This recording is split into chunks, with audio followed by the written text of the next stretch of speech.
Greetings, race community. Brent coming in live from Iowa, and I am super excited to catch up with our longtime friend, Brandon Buzbee, who is the Associate Vice Chancellor for Advancement with a specific focus on global networks, which we'll talk more about, at the University of Denver. Welcome, Brandon. Thanks, Brent. Appreciate it. Glad to be here. So we have known each other for some time, dating back to your work at UC San Diego. But what we have never discussed is what led you to attend UC San Diego in the first place. I would like to go back in time to Brandon, junior year of high school. Who was that guy? What was he into? What was he considering with his own college landscape? And what led you to UC San Diego? Sure. Brandon, junior year of high school, had grand aspirations to be in government in some capacity. And so my college application strategy was find myself in the center of any politics that I could get into. And so applied in DC to a number of universities, and then also within California up to Davis and Sacramento. It's in one of those instances of fate, you can click as many boxes as you can when the applications are digital. And I thought, well, I might as well click the San Diego box as well. I don't want to be close to home, but, just in case. So the East Coast, didn't get into schools on the East Coast, and it was between going to UC Davis or going to UC San Diego. And when I went to the campuses, I grew up in a rural part of San Diego. It does not look like the beach or the ocean that most people think about. It actually looks and feels a lot more like Davis. And so I went up to visit Davis, and I'm like, I feel closer to home in Davis than, in the off the cliffs of La Jolla. And so made the decision to go to UC San Diego and told my parents, I don't want to see you, and I don't want a car, and I'm gonna have my college experience. And so ended up interning that very first year in college with a local politician, and realized I did not want to go into politics, in fact. And so plans shifted pretty quickly after that. So what was the biggest difference between what you thought versus when you were on the inside in that political context? Yeah, I think honestly, it's the rose-colored glasses I think a lot of leadership that's taught in high schools is very kind of, rah-rah, like, it is truly public service oriented in different ways. And I was interning during one of the worst fires in San Diego's history. And the elected official with whom I was interning, his district was just getting hit so hard by the fires. And what I saw was more about positioning and how things looked in front of a camera than the people they were helping necessarily. And it left such a bad taste in my mouth that after one quarter of interning, I said, I'm done. I have a pretty strong ethics bone in my body, and I had a pretty visceral reaction to local politics. So I thought if I didn't have the stomach for that, then I probably shouldn't plan on my career being there. One thing stands out to me then, as you pivoted away from politics, it looks like you pivoted towards work in sales, direct sales for the Southwestern company as a side hustle while you were in school.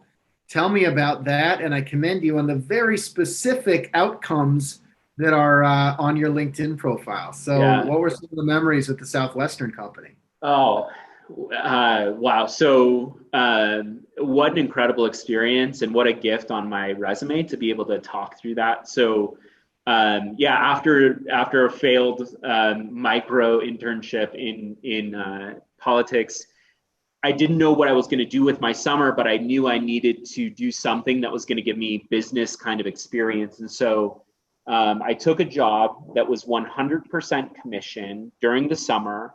You make your hours, you eat what you kill. Like you take orders. You're the beginning and end, the alpha and omega of your business, connected with Southwestern. And so for 10 weeks, for 80 hours a week, I treaded door to door through Allentown, Pennsylvania, um, which is economically, not, there are wealthier zip codes in the country. And I learned the value of kind of wearing out my shoes and just hard work. And at the end of that summer, after those 800 hours of work, I emerged with a check of $2,000. And I was just Yeah, but you got completely, to leave San Diego for the summer and spend it in Allentown, Lucky. yeah, yeah. So look, we have the common thread among our 80 plus guests we've hosted so far. We hear time and again, I started out in the call center. I started out in the call center. I started in the call center. Sometimes we get stories of getting hung up on in the call center. Other times we hear great stories with the call center. But there's something different about a door being slammed in your face. Any early thickening of the skin memories stand out, or on the positive, any wins that helped led to that $2,000 commission check?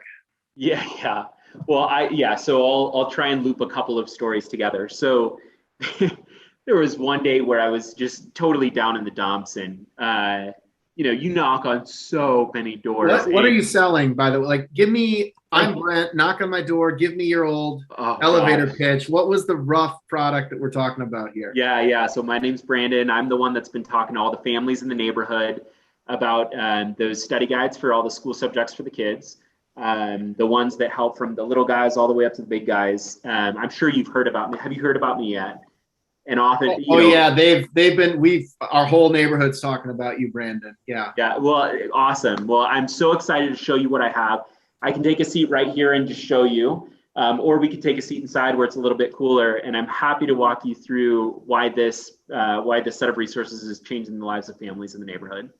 So yeah, Come on in. Come on yeah, in. Boom. yeah, You and still a got it. smile and a. You still got it. So I was walking up to a door after a long day, and all of a sudden, a bird flies full speed into a glass window and just knocked itself out. And it was one of those moments that's so jarring that you're like, what just happened? I'm definitely the only one that just saw this, but life could always be worse. I could be ramming my head into a glass window. Like, okay, we're gonna keep going. And so anyway, there was just a lot of little moments throughout the day that were like, you learn to take solace in odd things. But I appreciated a story that was shared with us as we were going through kind of the sales school experience. And there was this great story about an optimist and a pessimist, and they were twins, and a psychologist was working with them, put them in two separate rooms because the parents had such extreme opposites as twins, and they put the pessimist in a room full of toys, amazing things, everything a kid could want, and they put the pessimist in the toy room. They put the optimist in a room full of manure. That's all that was in it. And he said, we're really going to get to the bottom of what's going on here. And so they go and they check on the pessimist, and he's sitting in the middle of the room, arms crossed. And the psychologist said, what's wrong? Why didn't you play with the rocking horse? Well, I was going to fall off and break my arm. Or why weren't you playing with the Xbox? Well, I don't want to hurt my fingers. I don't want to, right? And so they said, okay, well, let's go check on your sibling and see how they're doing in the other room. And they walk into the room with the pessimist and the manure, and the pessimist is up to their chest. Optimist in the manure. Optimist, right? The optimist, sorry, yes. Yep. The optimist is up to his chest in manure. Manure's on the ceiling. It's all over. Like, what are you doing? And the optimist said, with all this manure, there's got to be a pony in here. Right? And so this was part of their training to just frame things. Yeah. So the framing there is go find your pony, right? You're going to tread through a lot of junk. You're going to have a lot of days where it feels like there's just manure. Find your pony. And so, yeah. Find your pony. I kept repeating that phrase to myself during the summer. And lo and behold, I knock on a door, and a lady was like, I'll take everything. Give me everything. And so the sales sheet was like one of everything. And they call it dumping your bag. Like, I found my pony.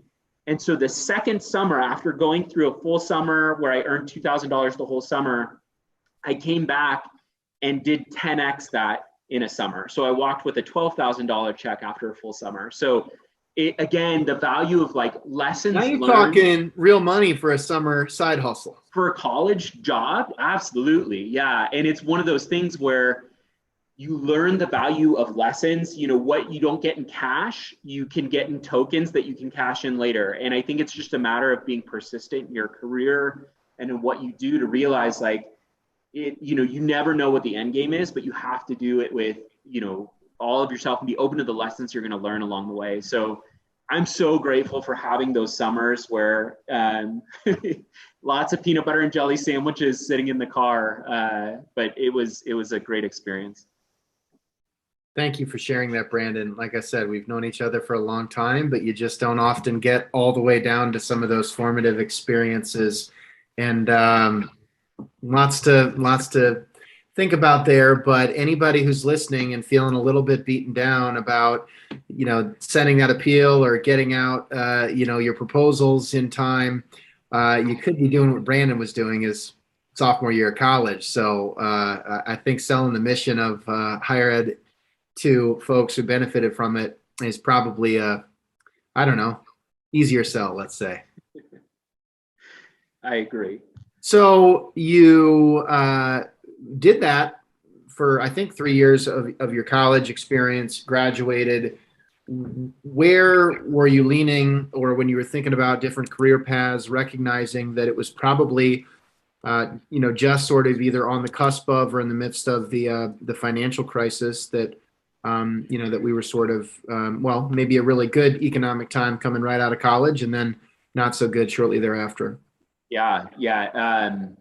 Really good in 2006 when I graduated college. And so jumped into the field of fundraising, definitely realized that I could sell, but that I really at my core was mission driven. And I had to find something that I really was passionate about and believed in. And I got really involved with InterVarsity, a Christian organization on a bunch of college campuses. And so decided to go on staff with them, where I was going to raise all of my support, raise the program support for engaging with college students. So had to work my own network, which was not, it was not easy. Because when you're selling door to door, you don't know who's behind the door. When you're writing an appeal to an alum, you may or may not have a personal relationship with them. When it's your own network that you're working, it's a whole different tension and reality. And so for 3 years, you went from being like the completely random guy working neighborhoods in Allentown where you'd probably never been, yeah, to fundraising in the most local, direct friendships, frankly, that you were maintaining. Yep. Yeah. And, you know, and I think I found that hard, like as a fundraiser to like, and the self-speak that was in my head. So what's interesting is when I was selling books, part of the reason I performed better is because I was managing people that second year in addition to selling. And when I didn't have to think about myself, it was so much easier to raise money. And I think I always struggled when I was with InterVarsity and like feeling like I'm raising my own salary, right? And if I don't raise my own salary, right, I'm not gonna work, or I'm not gonna do this. And that kind of pressure just wasn't, like, as a professional, for whatever reason, the way I'm built, it was just harder for me to raise that money that way. And so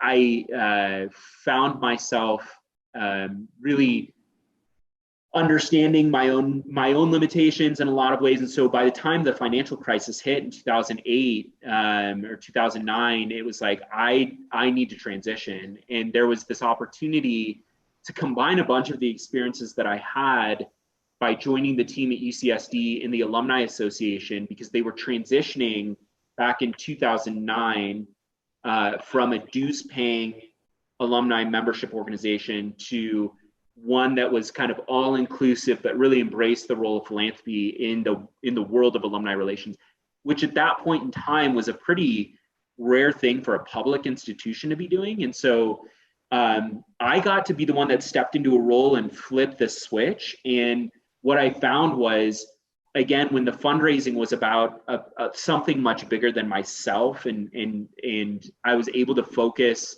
on a lot of things outside as opposed to kind of raising support for myself.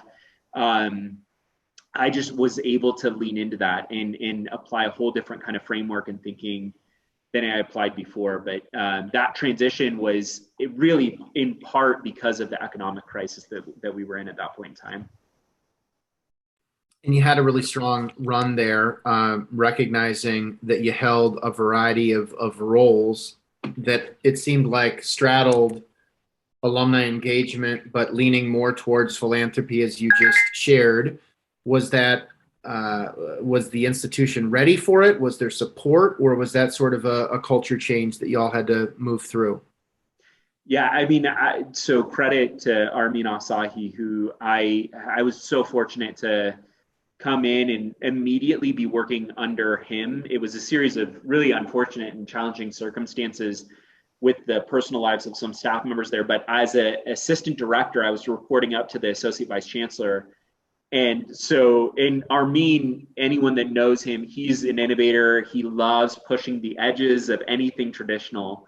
And so he led a very innovative organization, and I followed that energy all the way through my time at UC San Diego, where there's a fairly logical chain in terms of the progression there, but it went from dabbling in membership and changing the way we thought about membership to understanding members better and understanding our alumni better and leading an outreach initiative that looked like a highly intensive kind of regional program, a leadership annual giving regional program.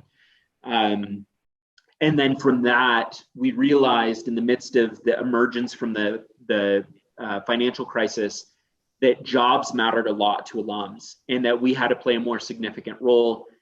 And so Armin really led conversations at the institutional level to bring career services and alumni together.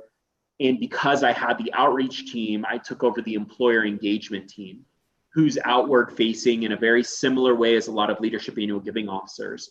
And so we turned a lot of the applied principles in leadership annual giving over to the employer engagement side. And by the time I was kind of at the end of my time at UC San Diego, it was overseeing all of the employer facing side of career, plus all of the external outreach and engagement side of the Alumni Association, and kind of navigating the waters between those two offices together. And let's just lay it out for the listeners, because the traditional model that most folks might still be exposed to would be advancement over here, and maybe it's alumni relations or alumni association and fundraising. And somewhere on the fundraising org chart, you'd have a corporate relations person. And then somewhere in the alumni association, you've got a mentorship person or somebody that's focused on alumni career services.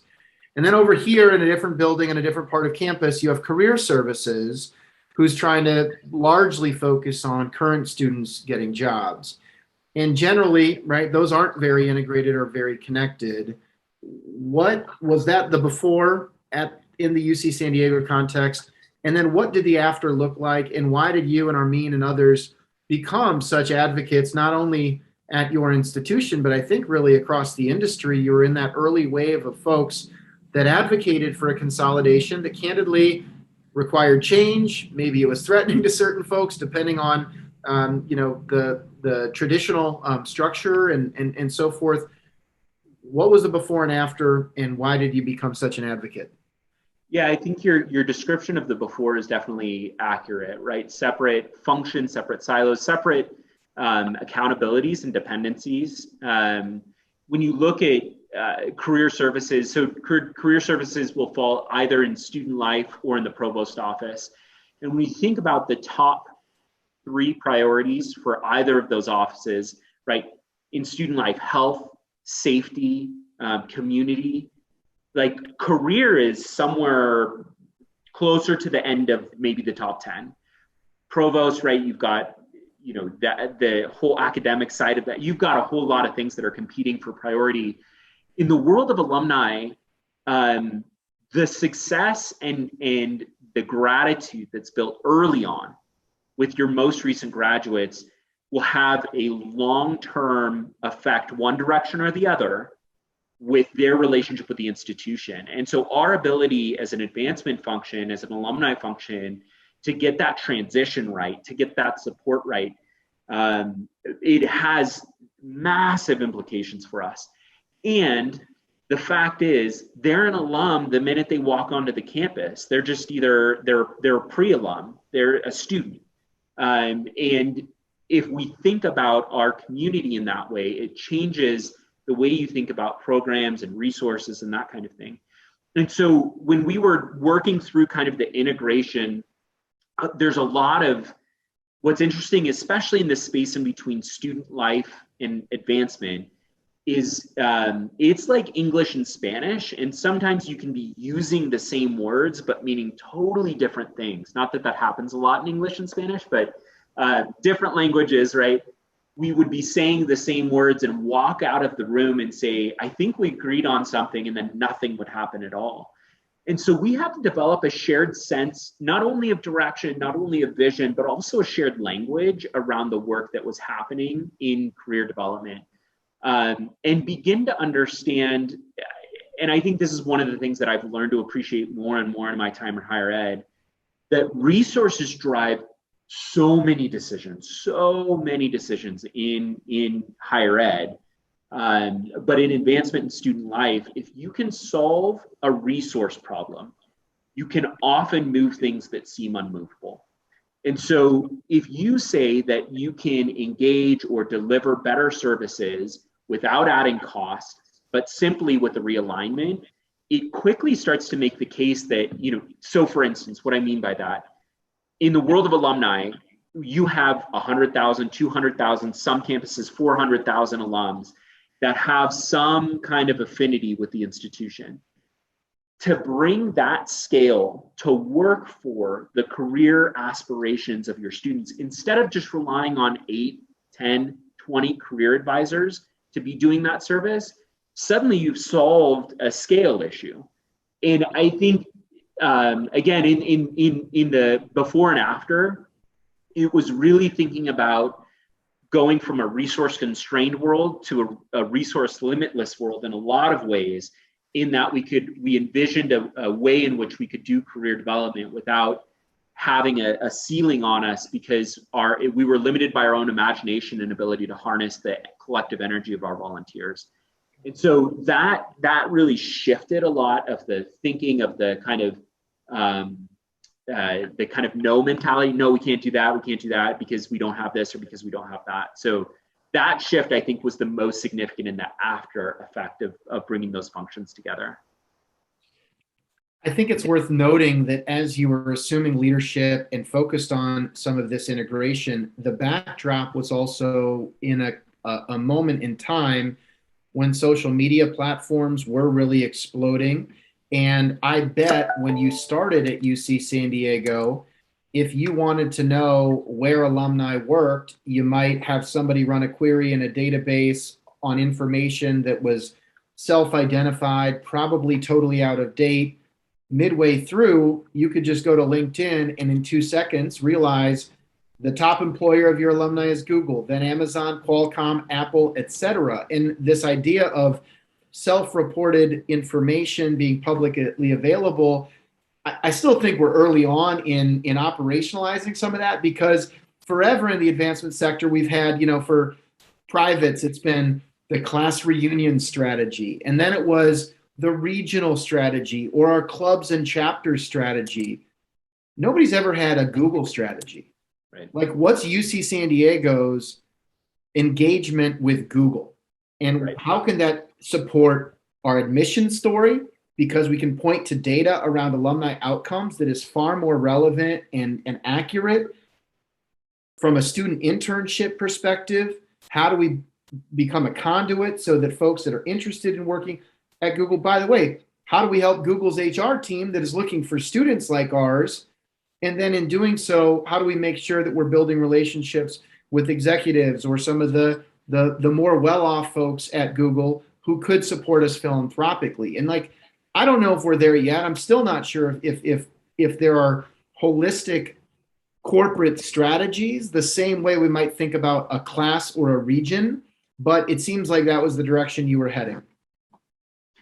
Yeah, absolutely. And so what's interesting, the institutions that I've worked at, there are a lot of institutions in the country where there's kind of a rallying point, specifically around athletics, right? The performance of a particular team. But I would say at a large number of institutions, that isn't always a calling card. And so what you have is, a graduate population of alums that are specifically connected to their particular college or school, and then a general undergrad population that has a particular set of memories and affinities, but to unite that whole force in a particular way can be a challenge. And when you begin to look at the corporate landscape, what's interesting with an example like Google is the reality is that alums from any institution could be in legal, HR, finance, tech, right? Like they could be software, they could be all over the company. And the unifying thing is they're at the one company, and because their sports team doesn't play on national TV or whatever, the conversation never comes up that, hey, oh, Brent went to Brown, I went to Brown, like we have something in common, right? And so even just to your point about like seeding the conversation on the inside, using the data to understand, we've got folks for us in town, DaVita, we've got 100 folks at DaVita. I bet they don't know each other. I bet we have someone that can activate that network on our behalf, bring them together and just say, hey, there's a group of 100 of us. Let's make a game of going to find everybody and just saying, hey, we're here and we're community together. Like it's such a powerful, the corporate strategy is such a powerful mechanism for activating networks, especially when you don't have a mechanism to activate those networks in and of the institution itself. Totally. And I think that's where I wonder, coming out of the pandemic, where there's been universal adoption of tools like Zoom, which we're using to record this, or Teams, or whatever it may be, the friction around, right now, I'm looking at DU alumni, 97 self-identified who work at Google. It would be so easy to set up a Zoom conversation for all DU alumni at Google, irrespective of office or role or function or whatever. And maybe then it's a conversation with your chancellor about DU Impact 2025 with this Google, like this double affinity.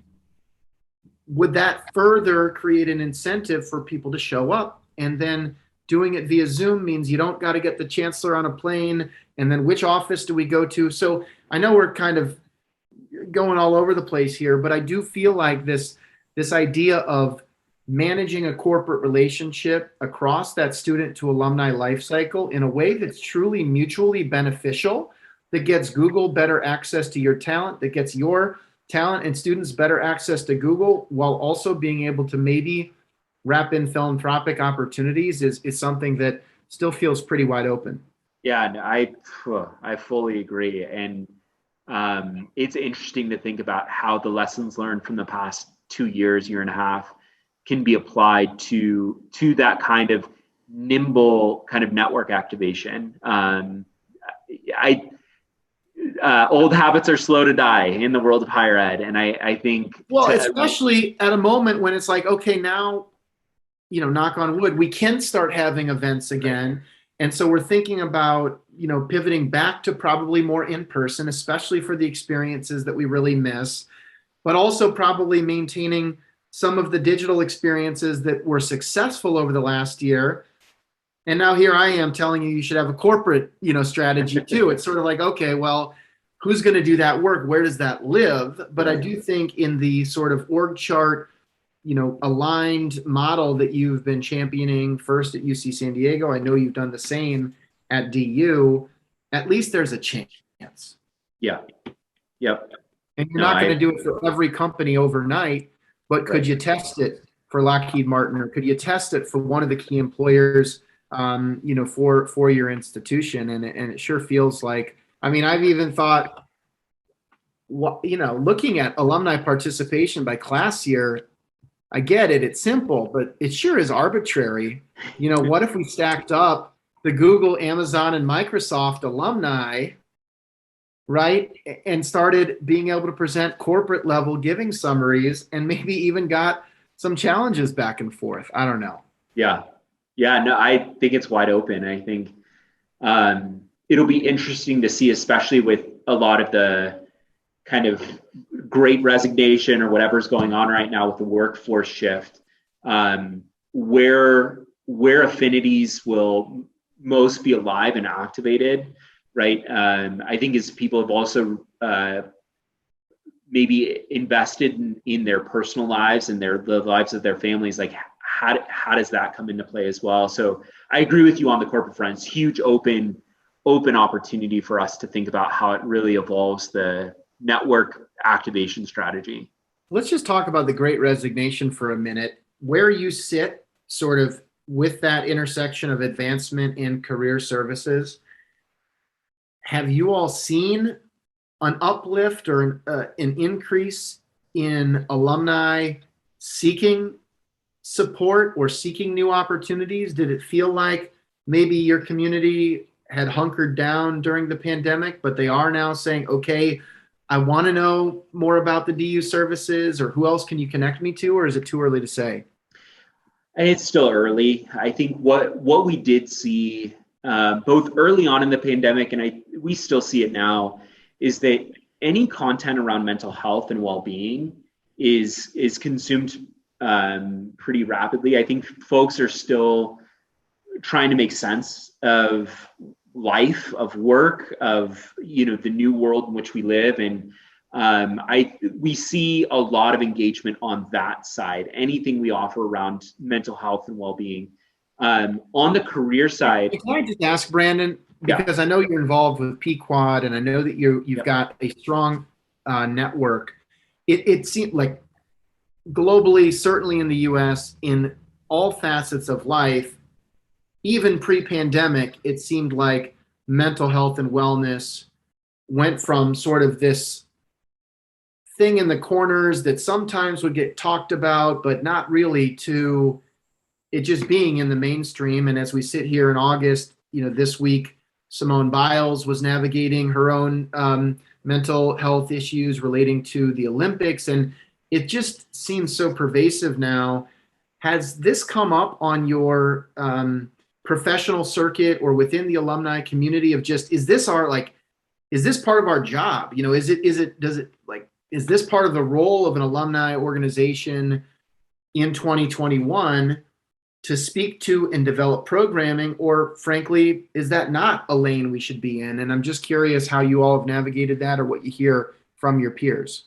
Yeah, I would say particularly at DU. So we have a graduate school of professional psychology. We have a graduate school of social work. We have a college of education, right? Like we've got a lot of professionals that clinically are working in the mental health space. The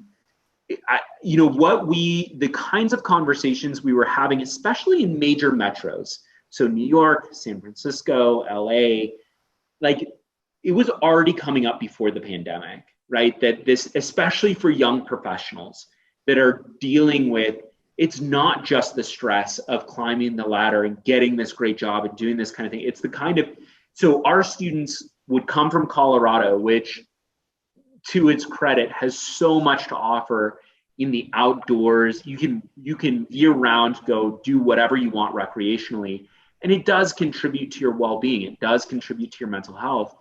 And then those same students who may have grown up in Chicago or wherever, then they move out to be professionals in these cities, and they long for that reconnection, and they attribute it to Colorado. Like they attribute it to a space, but I think it was also a practice and a way of life that provided an elevated sense of connection to nature, an elevated sense of, and a kind of balance that came with life. And so even before the pandemic, we were hearing that from a lot of our network leaders in those major metros that, hey, we would benefit from this. Can you bring some of those resources? And so, of course, right as we were preparing to, that's when COVID hit, and we're leaning into that now and learned, to do that as we went through. But what I think COVID has brought forward is that it's not just young professionals, it's parents that are trying to figure out like school and, you know, homeschooling or whatever. It's, you know, professionals that are struggling with, do I go into work? Don't I go into work? So all of a sudden, I think it just opened the door for everybody to ask these questions. Like, this is beyond logistically complicated. Like, mentally, I'm having a hard time with this. And I do think I think there is a wave going on.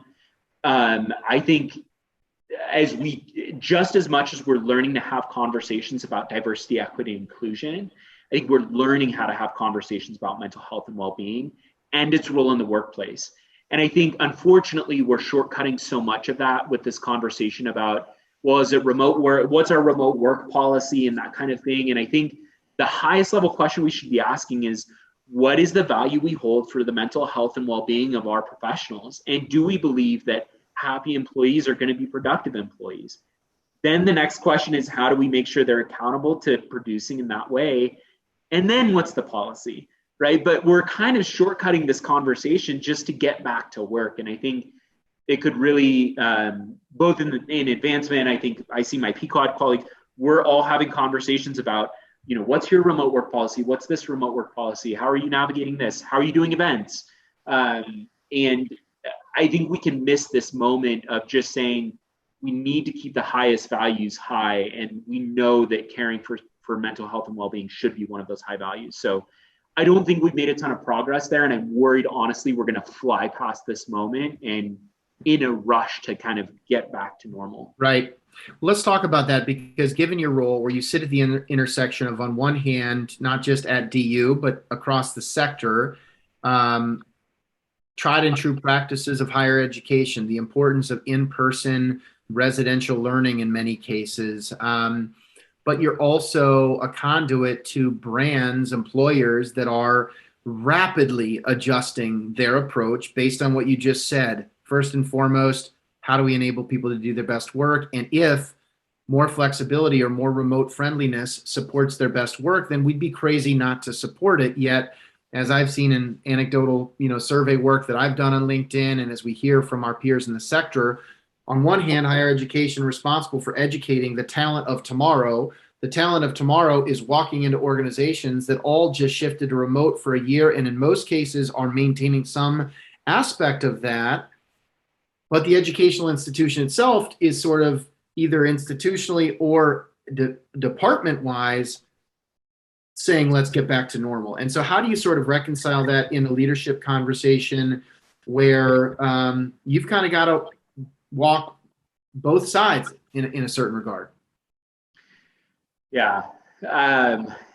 So I think about, what's interesting is when you step back and you think about pre-COVID. And also, can I just say, yeah. In the past, the friction for Evertrue, for example, to be a hiring partner with DU, well, we're in different time zones. Our office is in Boston. Most people are working in Boston. We are now in a fully remote context. There is zero friction for us to recruit your students. And we're not alone. We're a relatively small employer, but there are so many companies like that in the past would not have been core employer partners for a DU that I would argue absolutely could be or should be now. Right. Yeah. I mean, I think when you look back pre-COVID, if I were to tell you that all of higher education is going to shift to online learning, you would assume something absolutely catastrophic happened, and that would be a lasting and enduring reality for higher education. I think the reality, though, is that what we see and know, and what we saw and knew even before COVID, was that issues around mental health and well-being were among the highest. This is the most stressed out generation coming into college than any other before it. And I think there's something really important that happens within an in-person context in the growth and development, especially for 18 to 24-year-olds when you're developing as your own person. And I think at DU, that's one of the things we're starting to wrestle with in the student experience, is that it is not just about the life of the mind. We are not just feeding the intellect of our students. that we, in our student experience and the evolution of our student experience, we need to aspire to be absolutely serving the well-being, the mental, social, emotional well-being, the spiritual well-being of our students. We need to be aspiring to ensure that they're wrestling with issues of character and who they're becoming as a young adult. And then also in their career and professional life, how are we preparing them? And I think that mix, that formula where education, if work is about producing a product or a service, there's something special that's happening in an in-person context that's hard to replicate, especially for that 18 to 24 year. I think when you talk about graduate education, it's a different dynamic, and graduate education has successfully kind of been navigating the online space for a long time. But I do think there are questions to ask, not just because a degree is the product that comes out of an educational experience, but people come out of an educational experience. And who are the people that are coming out? And are employers getting students that are, so you think about issues of character, Brent, when you're hiring students from DU, you want someone that is honest and ethical, definitely, is going to really be thoughtful and creative, but that they're going to, there's someone that you can trust. They've gone through, they have grit, right? They know how to grind through challenging situations and circumstances. And I think figuring out what are the environments, and I think that's a big question, is like, I'm not saying it can only happen in person. I'm not saying it can only happen online, but I'm just saying there's a value that is beyond just like, did someone consume information and merge with the product called a degree, And so how education responds in this moment to either see itself as more than that or see itself as something different than that is going to be wildly interesting. I love it, and well said, and can't wait to learn and go down that journey together for sure. Given your portfolio of work, where you right now as Associate Vice Chancellor focused on global networks,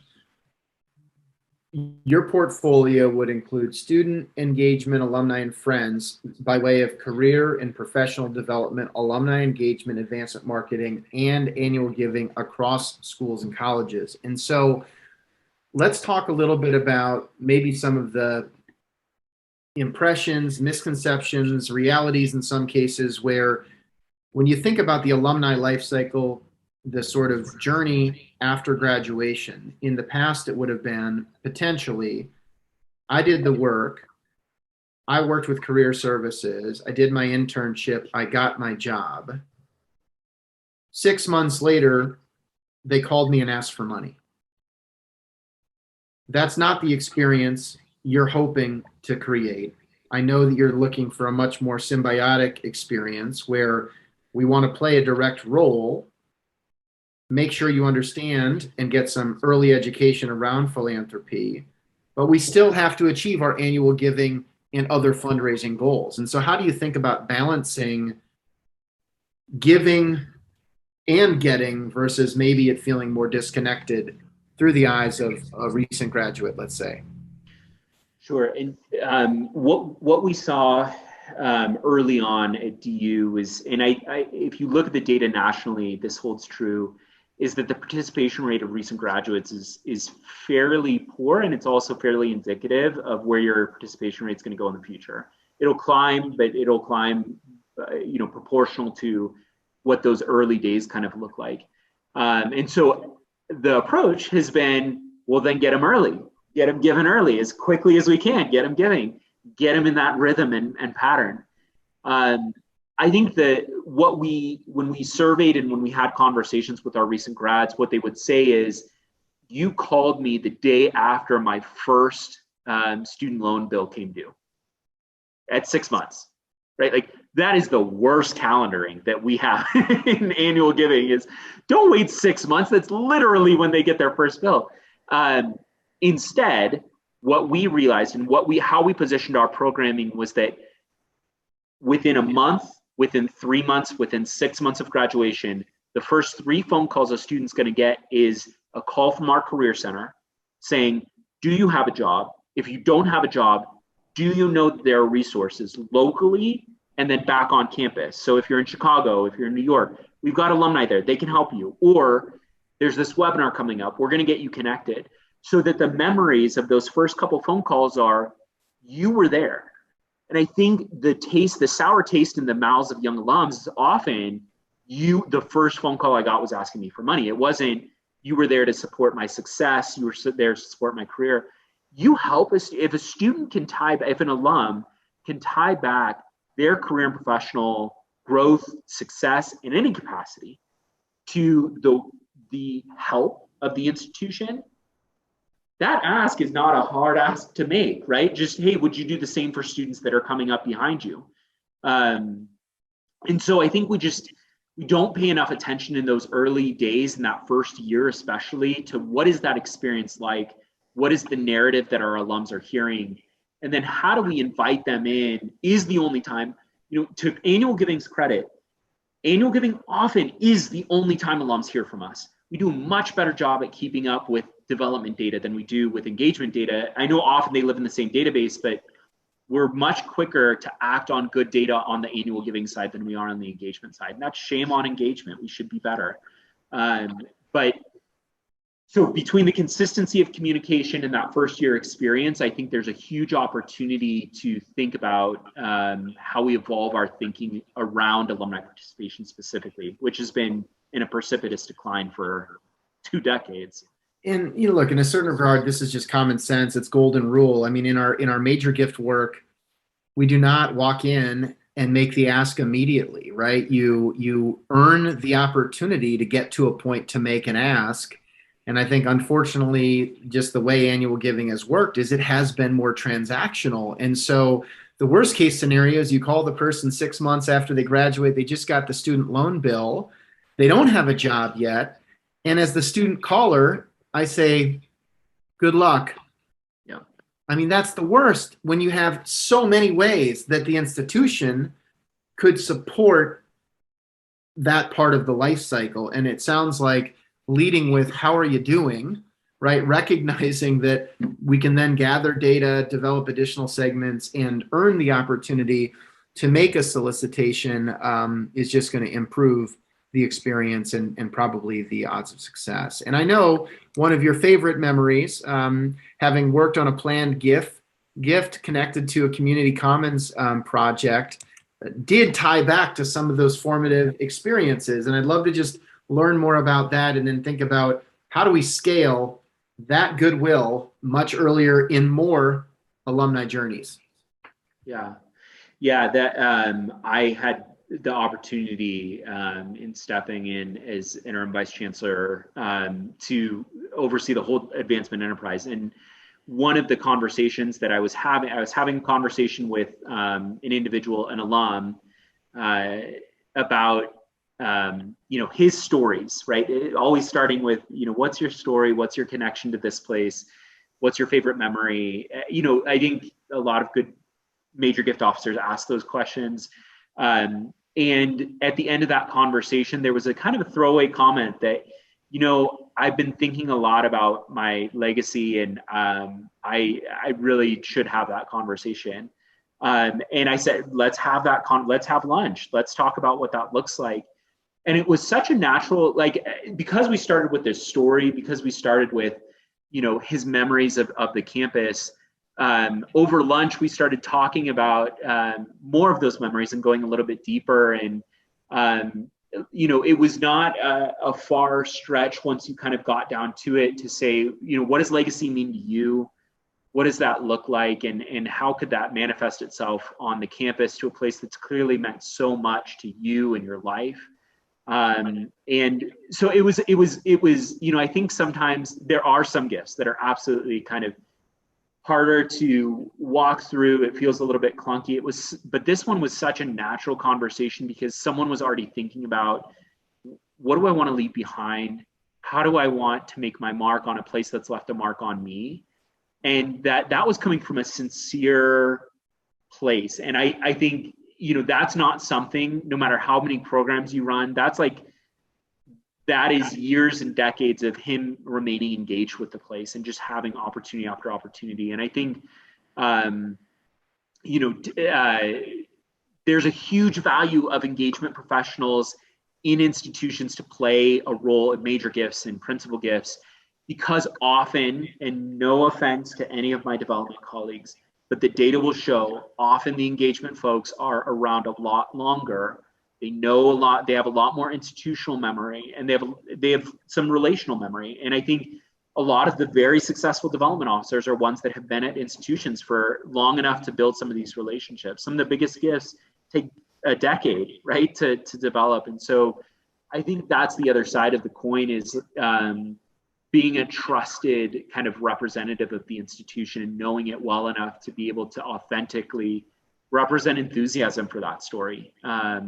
So there's no formula, but I do think those stories matter, and being able to kind of just lightly bridge those stories to transformational opportunities for the institution that's been one of my favorite experiences. Love it. Tell me a little bit about your own approach to building your professional network within the industry. We've mentioned Pequot a couple of times. I'm sure some of our guests know it well, or listeners know it well. Some probably have never heard of it. So tell me about Pequot. You've mentioned Armin, other folks that you look to as mentors or peers in the sector. Absolutely. So Pequot stands for Private Colleges and Universities Alumni Directors. So it's the head of alumni offices from 47 private institutions.